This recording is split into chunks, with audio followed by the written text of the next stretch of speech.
You're going to want to watch this. I could have done the whole show on this. Apart from the date and the oath of office, most of what we see on Inauguration Day is not spelled out in the Constitution. And over the years, there's been a lot of unexpected things happen on Inauguration Day.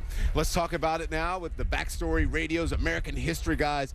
Peter Onoff is a history professor at the University of Virginia. Edward Ayers is an historian, and he's also the president of the University of Richmond. And Brian Ballo is a University of Virginia history professor. I got it right?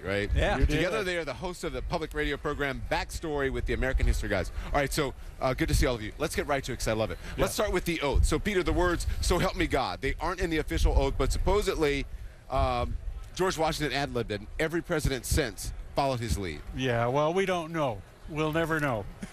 But I will tell you that he invoked Providence. If you don't know, who knows? Come Nobody. on. Nobody.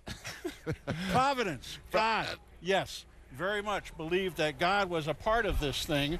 And if God wasn't on our side, to coin a phrase, it was going to go down the tubes. Okay, so Brian, speaking of the oath, President Obama took it twice 4 years ago, and he's going to take it twice this year, too. How unusual is that? It's very unusual. Good answer.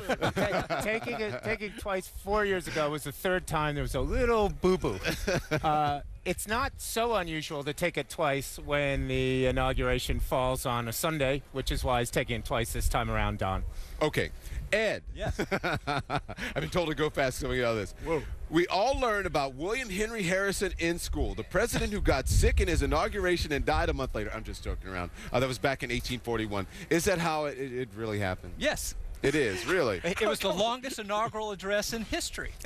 Yeah. And it turned out to be really bad weather, and that turns out to be a really bad combination. Really? Yep. Really? What other memorable moments from inaugurations past should we know about? There are too many to. Yeah. Well, Ed, why don't you talk about Lincoln's second inaugural and the fact that nobody thought that was a big deal? Yeah. Yeah, you know, if you go back and read the press, you know, the inaugural speech is considered the greatest in American history now that we actually study, and there's very few of them that we do. Lincoln's second inaugural, binding up the wounds of the nation and so forth. The response at the time was, what was that? You know, what's he actually going to do with the South now? Yeah, what kind of program is that? How did we get to a tradition of having poets at? It seems like every inaugural we have a poet. But we didn't get that's there not a until tradition. John F. Kennedy. He's the first it one. started relatively Robert Frost in recently. 1961. In Really? our lifetimes, Don. In our lifetime. Not yours, but ours. Yeah, you're right. that was pretty close. That was pretty. No, it seems I started thinking about that ever since when Maya Angelou gave her poem, and I was like, when did we start? Well, it's this a great tradition? tradition, and I think the only thing that would be better is having a historian at every inauguration. Or three Well, historians. we do mythology at inaugurations, and we created a myth at the first one and have been sustaining that one ever since. That's the big deal. Peter, Yeah. put President Obama into historical context. Oh, right. What's the number again? In 20 seconds. Go. Yeah. Well, we're still around, and I think the best thing is to refer back to the second inaugural of Lincoln, and to imagine a great war to free slaves, to end slavery in America. That one day, a descendant of well, not free. Well, we think he was actually Yes, a he descendant was. of. That's Yes, he right. was.